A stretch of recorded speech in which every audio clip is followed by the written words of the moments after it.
Well, it doesn't take an economist to know we're in some troubled economic times.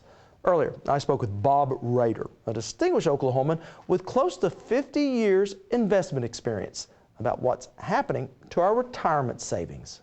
Now, Bob, you've worked in the investment banking industry for nearly a half a century. How historic have the recent weeks and what's been going on Wall Street, how historic has that been? We've never seen, or I have never seen an economy like it is now in my lifetime. We've never had a credit situation whereas people could not borrow money under most circumstances. And that, American business runs on short-term debt. Individuals run on debt, and it's just been in lockdown until this logjam breaks and we get some relief. It could be pretty tough.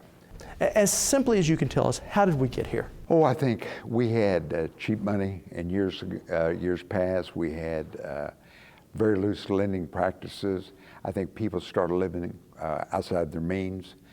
They started getting bigger houses, bigger cars, nicer stuff they were into now. And that caused us, and all of a sudden we woke up and that's where we are. As a consumer that may have some debt, should we be concerned over the coming year? What's 2009 going to be like? That's a very good question. And let me say this, I don't think that there's an American that knows. There's going to be our economic situation because all of a sudden it's a worldwide recession, just not the United States, because so many of our companies export goods. They're slowing down. So this next year, I think the economic books are being written right now and nobody's read them.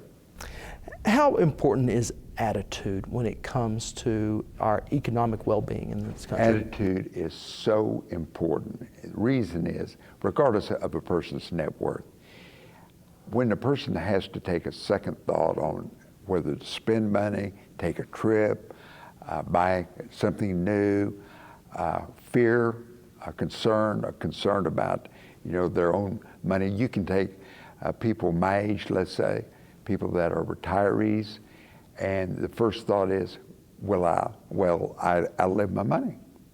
And that is a concern because, they might have had a net worth of something in the past. So, yeah, there's a lot of concern and there is some fear out there right now. Do you have any recommendations for anyone? What is so important is not put our heads in the sand. I think that we have to go see what our net worth is. We have to look at our investments.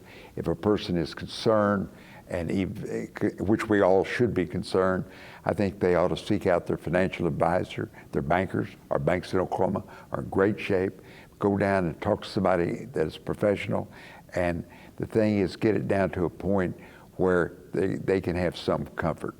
A few months back, during when oil was close to $140 a barrel, I asked an economist, are we recession-proof? And he laughed at me. Would you do the same? No. I think we are in a recession. I think right now, and of course a recession, how big is a recession, how small is a recession? I think that disposable income, that there's fear out there, and I would be very much surprised. And of course, a recession is if the gross domestic product's less than 20%, I think we're there. And all you got to do, if you don't believe it, just drive up and down the street, look at car lots, look at people in malls. If you see a lot of people in malls, look and see how many bags they're carrying, how they're spending money, go to restaurants, go to any retail. I think we're in a recession, yes. But is this something that we can spend ourselves out of? Because is that not how we got here? That is a good question, and I don't know that I'm qualified to answer that question because the fact that money is being spent, how it's being spent, and what the reaction will be, time will tell. I think the one thing that we all have to do is this. The U.S. will work itself through this. We always have before. But I think a person has to be very prudent, don't need to get into a lot of debt, watch the dollars real close, and just see, let the magic work its trick. You can get additional information about the stories you see on Horizon, along with video clips of segments from previous shows, by going to our website at okhorizon.com.